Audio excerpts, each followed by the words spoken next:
So one of the beliefs I currently have about reality is that human emotion is at the bottom of a lot of human behavior. Why people make one decision over another is usually has to do with what they feel more strongly about. People tend to think and assume that it's rational. Most anyone will tell you reasons why they chose one thing or another, but I think at the bottom of it, people tend to make decisions actually off of feeling. And I want to talk about that. I think that it makes sense rationally that people make decisions emotionally. And it doesn't mean that the emotional decisions are good, but I actually think that people are forced. We have to make decisions emotionally. We can never, and it basically is from the assumption that we can never fully know anything. If you can't fully know it, then what are you left? You're left with a guess, and the guess is a feeling. I'm arguing that a feeling is at the bottom of it. I'm going to relate this into if I believe this is true about reality, that people make decisions from emotion, and that is a very foundational core human driver.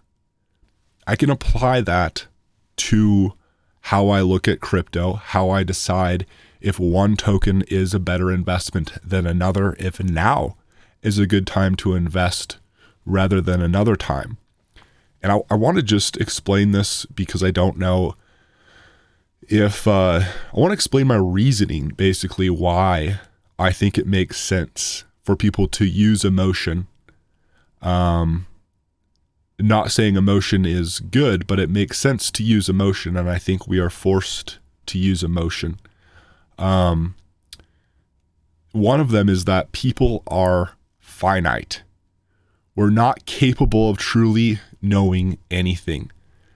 As long as we don't know everything, there's always that chance that there's something out there that if we did know it would change what we think we know. And I think it is pride and foolishness to ever say we fully know anything, because as finite people, we haven't seen it all. How can you say you know you're right until you've seen everything that's out there, and you can't know that the unknown wouldn't affect you, basically. And from that, you're left basically with an educated guess at best. Rationale is still extremely important, but at the bottom of it, it is always based on assumptions, as I see it. And I have an example of this. So empirics, which is really, at least the way that I'm defining it, is really just what you're able to observe with your senses. A lot of peer-reviewed articles and people talk about this is empirically true, and that just means that they've observed it with their senses in most cases. And in epistemology, this idea of how do you know what is true, that's all that epistemology is. Empirics is often weighted relatively highly. If you can see it, well, then you got to know that it's true. But even that is not correct, in my opinion. I think, rationally speaking, empirics, there's a big problem for holding that to the highest standard, because this is just an example of how your senses let you down. If you look in the mirror and you see a reflection of the sun, you basically see a sun with your eyes. You look out the window, you see a sun in the sky out the window. Your senses are telling you, your eyes at least are telling you there's two suns. It's your explanation that tells you, no, there's one sun, that mirror is just a reflection. Your senses don't tell you that. And your explanation, it's always a theory. And you can have very, very confident theories. And some theories are more confident than others, but it's always at the bottom, a guess. Even your senses themselves are a guess. And I think because of that, that guess it's always what we feel that decides one thing or another. And I think some people naturally are more rational than other people. But at the bottom, even for the most rational person, he's guessing. He's feeling that one is right, and he feels confident that one is right over the other. And a lot of people don't even use much rationale in their emotions. They're just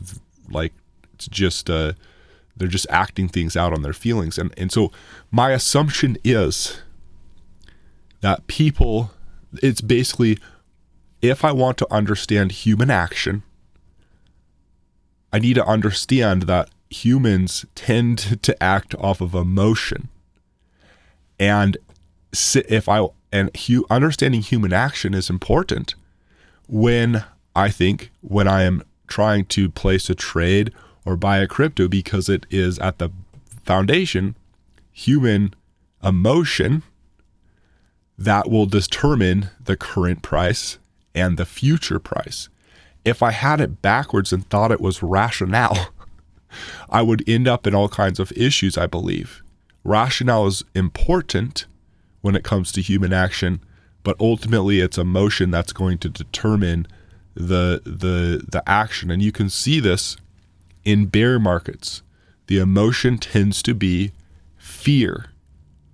And in bull markets, it tends to be fear again. Fear is a huge emotional factor. In bear markets, you can see the fear pushing people to sell. In bull markets, you can see the fear of missing out. The fear is pushing people to buy. And what I want to do is, when I'm looking at a token, I want to first see not how decentralized is it. That's important. Not how fair was the token distribution at the beginning. Like a lot of these what sound like good ideas, and they are valuable things, but they're not. Like, you want to prioritize things, and the emotion is actually what's going to determine action. And I think, for example, Dogecoin does not have much decentralization. It has relatively high inflation. It has like so many things that people would look to say that token's going to do terrible. But there is clearly times in the past where Dogecoin has done very well. And is it those rational reasons that made it? Is it the humans' rationale that was making them like Dogecoin? I would argue it's the emotion. Dogecoin appealed, among other things, to their emotion, and that caused the price to rise. And so when I look at tokens, I look at the emotional incentive that people will have. If there is no emotion, then there will not be action.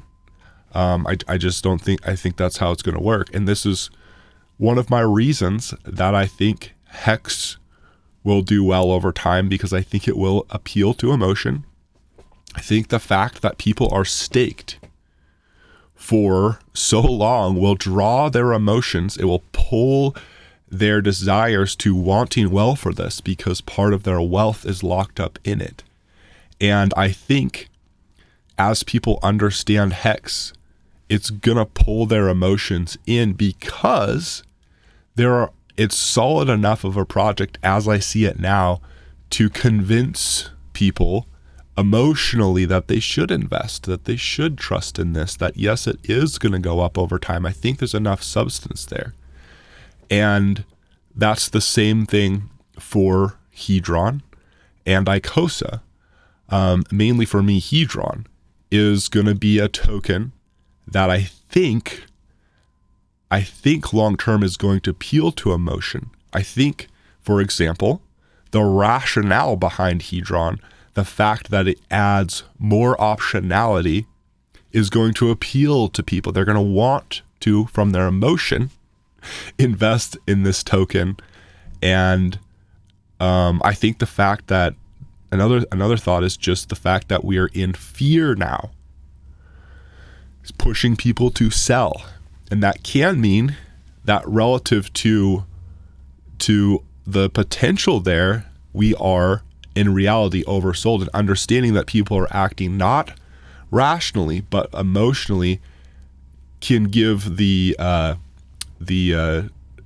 show the clarity in the fact that emotions down now, emotions are pushing price down now, but emotions change over time, and eventually emotions will be pushing the exact opposite reaction to price. And really just, I think, overlooking the place of emotion in cryptocurrency is potentially overlooking a core fundamental part of what makes the world go round and what makes the price the thing that almost all of us care about. We want to make money. Well, the price is emotional. It's subjective. There is a true objective reality out there, but people are basing their feelings off of emotion. And I think it's just really worth considering. And I think that it explains things that without this understanding don't make much sense. Without seeing the emotion as a strong driver behind human action, I think things like Dogecoin are a little bit harder to explain. And I want to use this core belief about humans and human nature to apply to my decisions in crypto and to show me where there's advantages to get in and advantages to get out of something, which projects to get into, which projects to stay away from, which ones do I think will do well. They're the ones that are going to draw emotion to buy long term. And I want to be careful at the little nuance of the difference between emotion and rationale. Anyway, guys, I got a little philosophical on you on this one. I do think there's some value here. Let me know what you think about this. I've had fun thinking through this with you guys. Anyway, thanks again for watching. I'll talk to you in the next one.